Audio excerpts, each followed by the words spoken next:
I'm talking stretch and 2,000 subscribers today. Let's jump into it.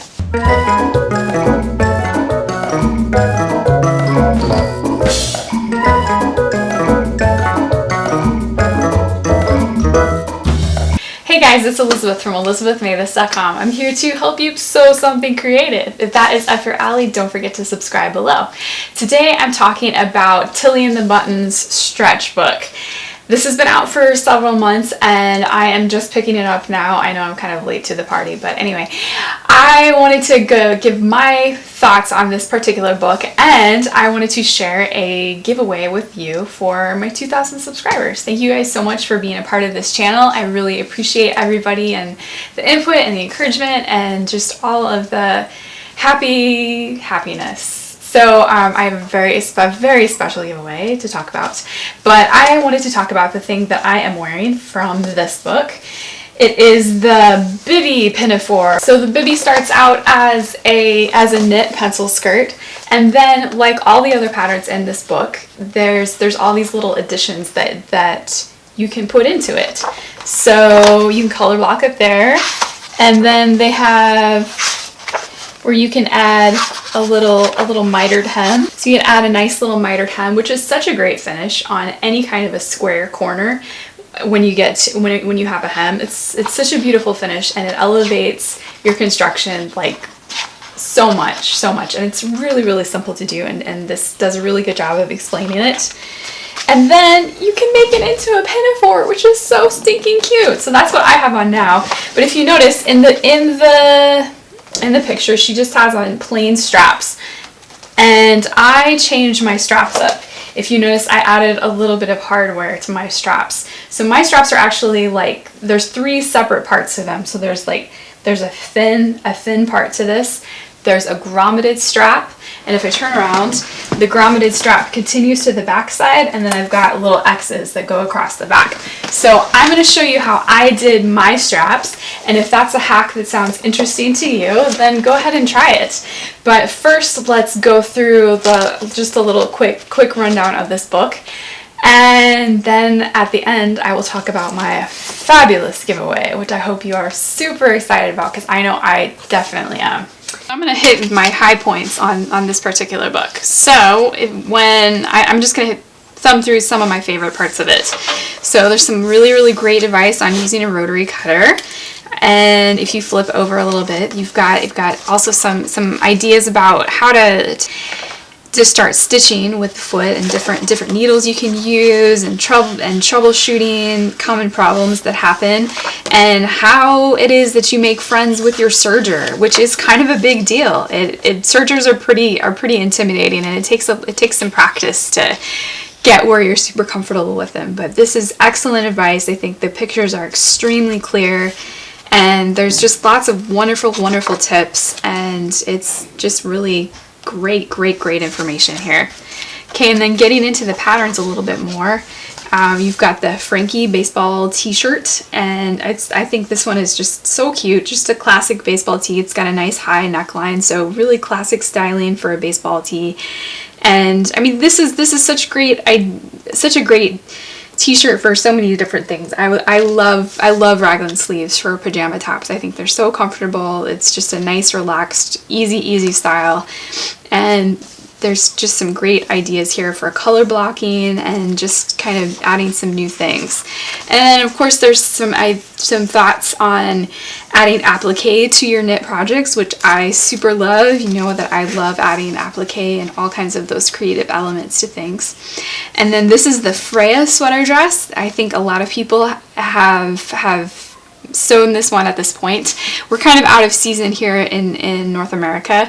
I know our Australian friends can still be rocking this right now, this time of year, but it's such a cute retro style, and very Tilly and the Buttons, and just really cool. I think I will be making that when our weather cools off. It's currently 90 degrees outside, so I will not be making this right now. And then, oh, look at this beautiful cowl. I mean, this would be so amazing in a nice wool jersey. Oh, it'd be so amazing. It's so pretty. And then there's the Stella hoodie and joggers. And this was the only pattern that I was kind of on the fence about. Only because I love True Bias's Hudson pants so much. And also on the hoodie, the neckline stops at center front. And I actually prefer the hoodie to cross over itself, to have like a little bit of overlap right at center front, because it's a little bit warmer. It's a minor quibble. I think it's a great pattern. It's got some really nice angled pockets and just something that you want to hang around the house. And look at this pink. This pink is so pretty. This styling in this book, again, is just absolutely beautiful. And then, yeah, you can see here that's where center front stops on the hoodie. Again, it's like that. This is my personal like quibble, but you could easily make this crossover center front if you wanted to. That's a really simple little thing to add to the pattern if you were interested in doing that. This is the Joni dress, and I mean, look how cute it is in stretch velvet. I mean, this is just such a cute party dress. And then they have you in this beautiful sequin fabric on the skirt to make, you know, I mean, really just total statement. And I mean, she even walks you through how to deal with sequin fabric. So, absolutely fabulous. This is such a great book. There's so many helpful little tips in here. It's just beautiful photography, beautiful styling, and so many familiar faces from Instagram and from the sewing world, and Tilly herself when she was pregnant with your cute little button. So amazing, just really great. So totally pick up this book, and I'm going to show you how I did my hack now.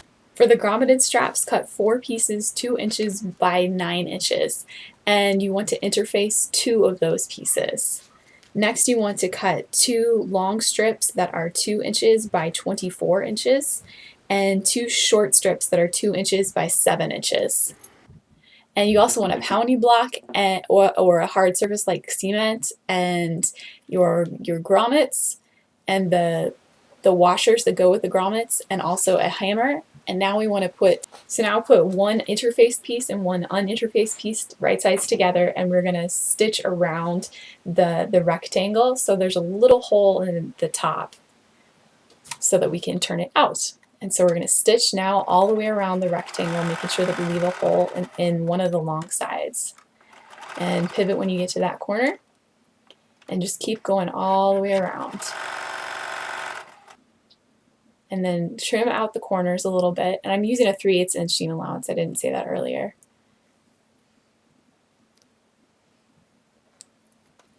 So we're going to trim the corners, and now we're going to turn it right side out. And you might want to grab a little chopstick, which will help you turn the corners so they're nice and secure and nice and rounded and looking nice. And then you want to give the strap a good press after the corners are looking good. And then we're going to top stitch around the outside of this.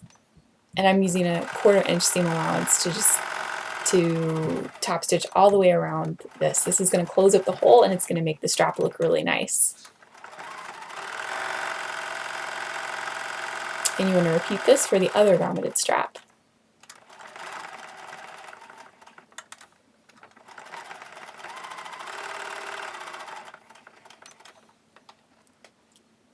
Next, we're going to make the short pieces. So fold one of the pieces right sides together and stitch it all from top to bottom with a 1/2 inch seam allowance. You could make the strap wider if you wanted to. There's kind of a little bit of play with the wider seam allowance, and I'm just going to trim down the seam allowance now too.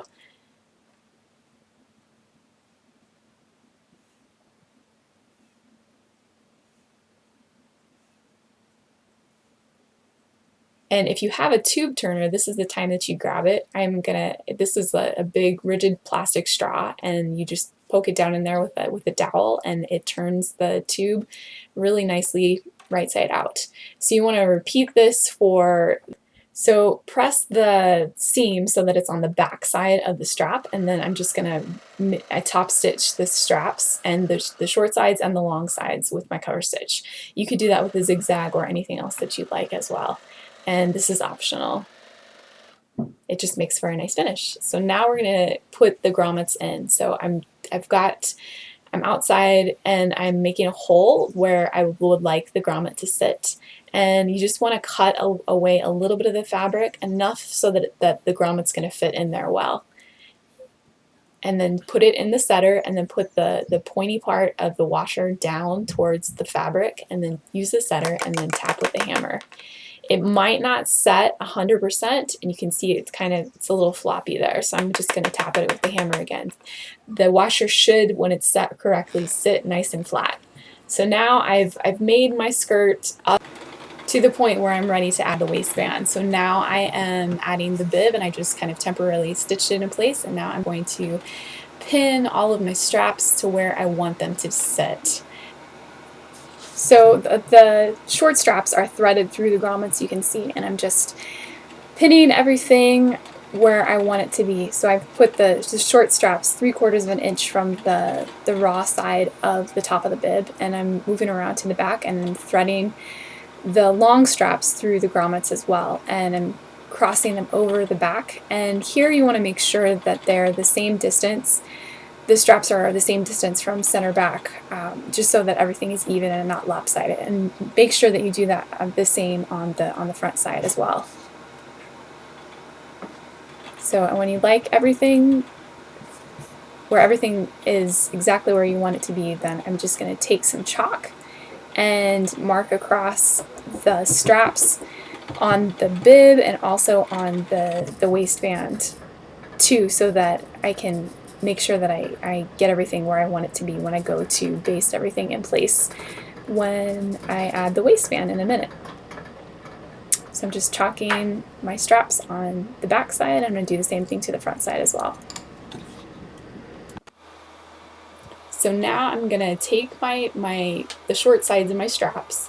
So this is the front side on the bib, and I'm at the top of the bib, and I'm going to just pin everything together. So I've got one strap there, and then I folded the bib in half so that I make sure that the strap pieces are exactly the same place from the end of the bibs. Otherwise, your straps are going to be lopsided, and that would be terrible. So you can see I'm just double checking to make sure that everything is nice. And now I want to just put a basting stitch across all of those straps so that they're in place when we sew the bib. So now I've put the basting stitch in there, and I'm going to put the bib, the second bib piece, right side together with the other one, and I'm going to stitch around the bib with 5/8 inch seam allowance. And I'm just going to trim down that seam allowance and trim the corners so that everything will turn nicely. You can top stitch around the bib like we did with the grommeted straps if you would like to. It just kind of depends on your personal preference. But definitely give everything a press after you've turned it right side out, and push out the corners so that they're nice and looking good. Looking good. So now you want to just baste across the bottom side of the bib so that it's ready to go to the rest of the skirt. So now you want to match the bottom side of the bib to the top part of the waistband on the center front, and baste across the top of that. And now we want to pin the straps in place based on where we marked them earlier. And now we're going to just baste across them too, so they're ready for the next step.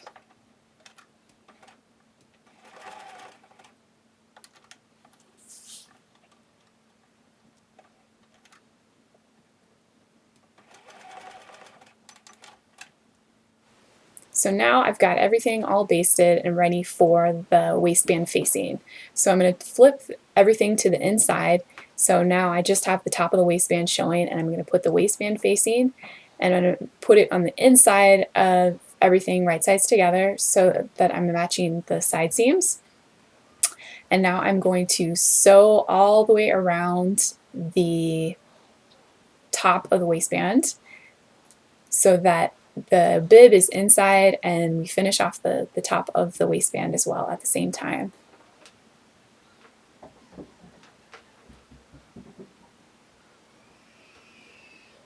So make sure you match your center fronts and your center backs and the side seams. So now we're just stitching around the top of the waistband.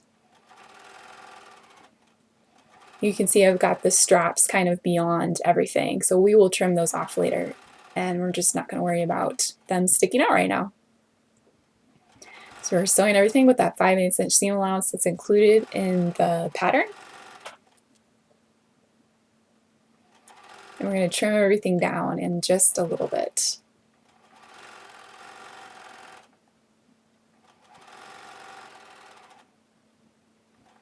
So just clip your threads when you get to the end of that seam. And now I have cut down that seam. I've actually graded it, so one part is wider than the other. This will just make everything sit kind of nicer on the inside of the waistband. So now you want to press the top of the waistband, and I've actually pressed the waistband facing the hem of it up so that I can now fold it over our stitching line, and I'm going to take a hand needle and some contrasting thread, and I'm just going to baste all the way around the waistband, just folding over the edge of the waistband facing so that it's covering the stitching line. I choose to use a hand needle instead of pins because this fabric is very fluid, and with knit fabrics in general, they tend to stay a little bit better in place when you're stitching them with the hand basting. So now we just want to stitch in the ditch. So I'm going down to the bottom of that seam, and I'm just going to stitch right in the seam, and this is going to secure the waistband. And because our waistband facing is covering our previous stitching line, everything's going to be nice and finished. You did it! Okay, let's talk giveaway. So this is kind of big. I think it's big. So I am going to give away one copy of the Tilly and the Buttons stretch book to one subscriber here on this channel. So what I want you to do is leave a comment down below and make sure you're subscribed, and I will also post the same thing on Instagram. And on Instagram you can tag a friend and repost if you want to. I'll give you an entry if you repost, and I will also give you an entry for each time you leave a comment on that post when you tag your friend. You can enter as many times as you want to on Instagram. That's totally fine. I am so fine with that. If you want to tag a lot of people, you just go to town. I'm going to leave this open until June 30th. So I will draw a winner on June 30th for this. So again, this is for your own personal copy of Tilly and the Buttons Stretch. Some of you probably have this in your library, and if you do, you know what? Give it to a friend, because it's that good of a book. It's a lovely, lovely book. And plus, it's so beautifully styled. There's a lot of really great knit books that are wonderful references, but like they've been out for a really long time. Some of the styling is kind of dated, and while the information is good, it's not that book that you pick up and you're like, yes, I'm gonna sew, it's so exciting. This is not that book. This is a book that you pick up with a cup of tea in the morning, and then you're like, I'm gonna make something this afternoon. Now. I mean, it's just so lovely. It's so inspirational. It just makes you want to sew like now. So June 30th, leave a comment below on Instagram, repost the post, and tag a friend. And again, enter as many times as you'd like to. I'm totally fine with that. That's fair game. And I will pick one lucky winner on June 30th. Okay. Thank you so much for watching, and don't forget to go sew something creative today. See you later. Thank you so much for watching. And there's lots of other great stuff here on Elizabeth Made This. So if this is your first time here, don't forget to click or tap to subscribe. Thanks for watching.